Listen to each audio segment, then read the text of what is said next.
welcome to your new home.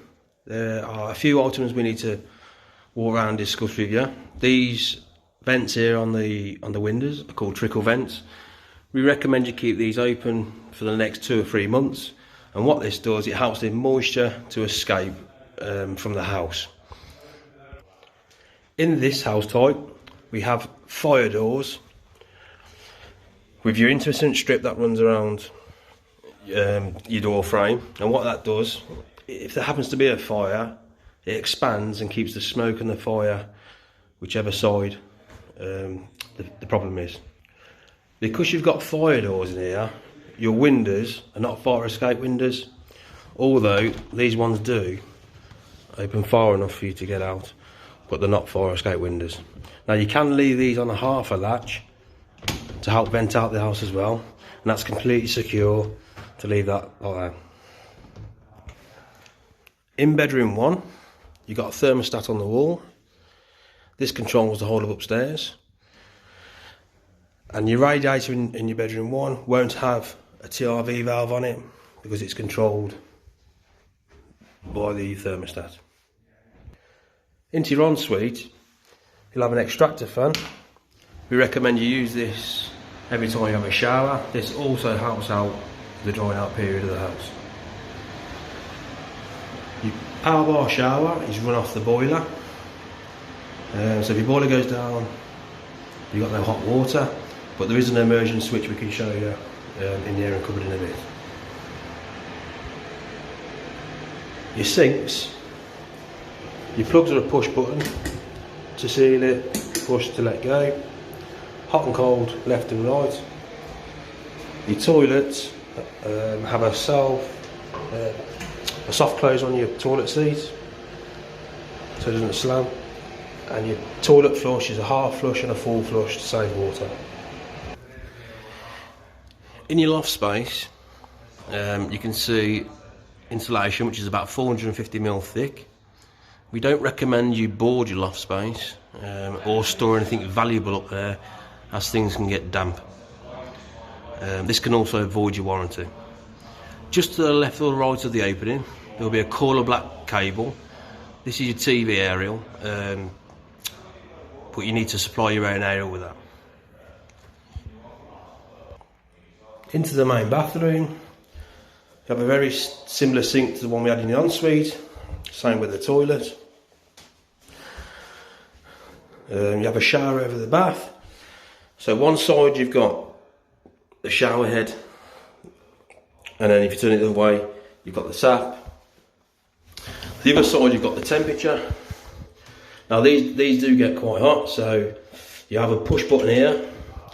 It's like a safety feature, so it'll only go to a certain temperature. You push the button to turn it for it to go hotter. Your plug for your bath is slightly different to your sinks. You turn this and it seals your bath, turn it to undo it. Similar shower that you have in your ensuite, runs off the boiler. Into the airing cupboard.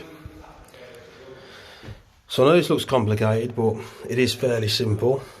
What you need to try and keep your eye on is the pressure gauge, and your black dial should be in between 1 and 2. This will fluctuate a little bit depending if you're using the heating or not, but if for any reason it drops below 1, this could stop your heating and your hot water from working. Now there'll be 2 reasons why that would happen: a leak or air in the system. 9 times out of 10 it's air in the system. So what you need to do is look at this pipe here. It's called a filling loop, and you need to screw one end onto here and one end onto here.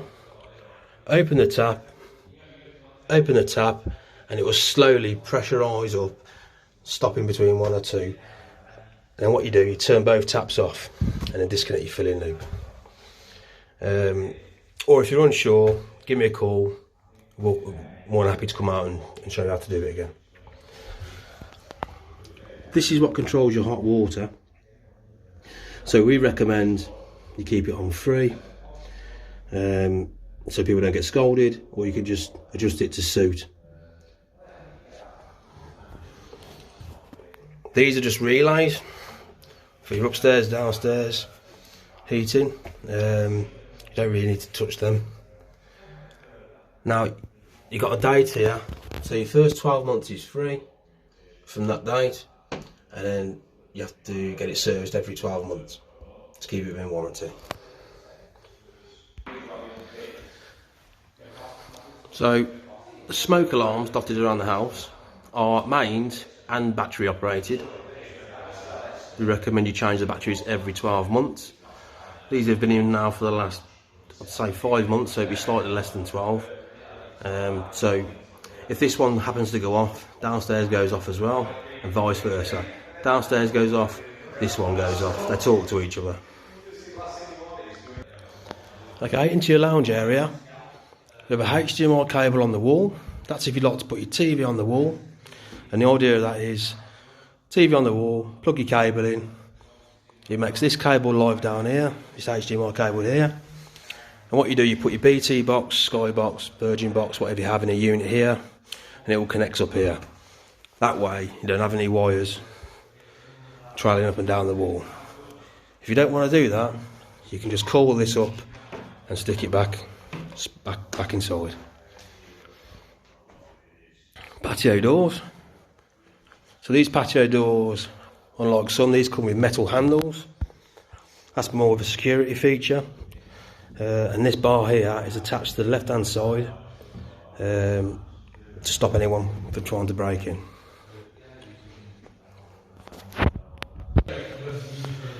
Stairs under the cupboard, you've got the BT box. Now, you don't have to have BT, but this is fitted ready if you choose to have it. If the red light isn't flashed on it, which is not, this means it is ready for a phone call to BT and they'll set it up for you. If you don't have BT, you can just disconnect it. Okay, into the utility area. In this cupboard we have the boiler. It's an ideal boiler. Now, if you was to have a problem with your heating and your hot water, it would show up here. It would show like an L1 fault or an L2 fault.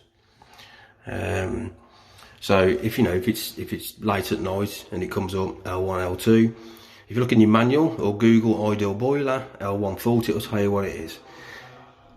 If it's low pressure, that's when you need to go upstairs, use the thinning loop, top up your pressure. If it says no gas, you've got to phone your emergency number or call us if we're out on site.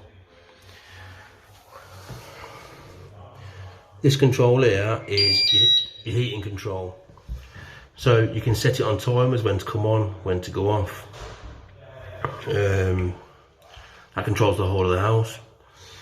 Now, your isolation switch for your boiler, that is only to be used to service your boiler. If you're on holiday or it's during the summertime, you need to turn your boiler off that way. That's how you isolate your boiler. If you keep using your isolation switch, you can mess up the program inside the boiler. Okay, just like your tank, you get this serviced every 12 months to keep it in warranty. You have isolation switches for your washing machine and your tumble dryer. These are standard appliance spaces for your washing machine and tumble dryer. You've got a plug underneath that one, and then you've got your connections for your waste pipe and your water. Your consumer unit, every 10 years you need to get this serviced. The day there. Now, everything's labelled up. It's pretty self-explanatory. What we have found that old appliances that are 4 years old, like irons, kettles, hair dryers, these sometimes trip these boards. If it does, just trip it back on, carry on doing what you're doing. If it happens again, plug a lamp or something into that socket, see whether it's a faulty socket or a faulty appliance. Or if you're unsure, give us a call, we'll come out and have a look with you. Into the kitchen area, we have a dishwasher which is plumbed in underneath the sink. into your waste pipe and your water connection, and that's how you isolate it. These two brass taps here, one's labelled up for outside tap, one's for your mains tap. So if you happen to spring a leak anywhere or you drill a pipe by accident, this one here you turn right to turn it off. Your outside tap, we recommend you turn that off during hard winter times. We've got a sticker here to remind you. So what you do, you turn it, you isolate it there, and then you open the tap up outside, let it drain the water out, and that's how you keep your outside tap over winter. All your units have soft closers on, so they don't slam. Your cooker hood, you have your lights, you can turn it on, your different speeds, and you press this one here, a little red light starts flashing, and that's a timer. Now if at some point, if this starts flashing 1F or 2F, that means filter. So what you need to do, these under here come out, and you can put these into your dishwasher. Now if you do a lot of cooking, probably once a week, get them in there, and then you can put them back up. Now that extractor, there's no carbon filter on it, and it does extract to the outside. Induction hob, touch to work. You need your induction pans for it to work correctly.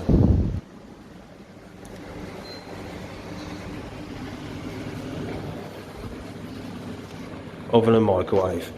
So your top one's an oven microwave, your bottom one's a self-cleaning oven.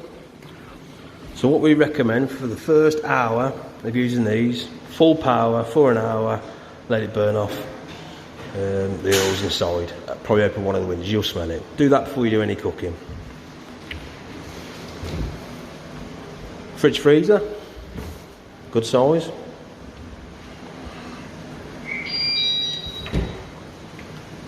Now here we have isolation switches.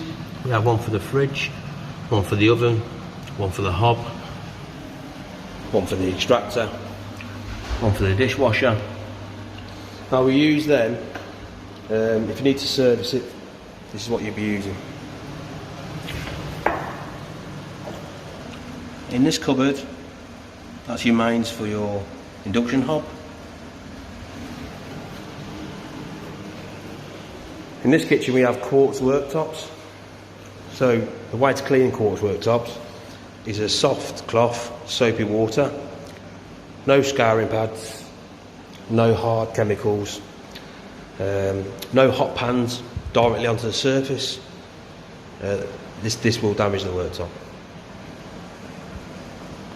One of your first jobs when moving in, very important job, all your appliances, oven microwave, oven, induction hob, cooker hood, dishwasher, washing machine, fridge freezer, you need to register them online.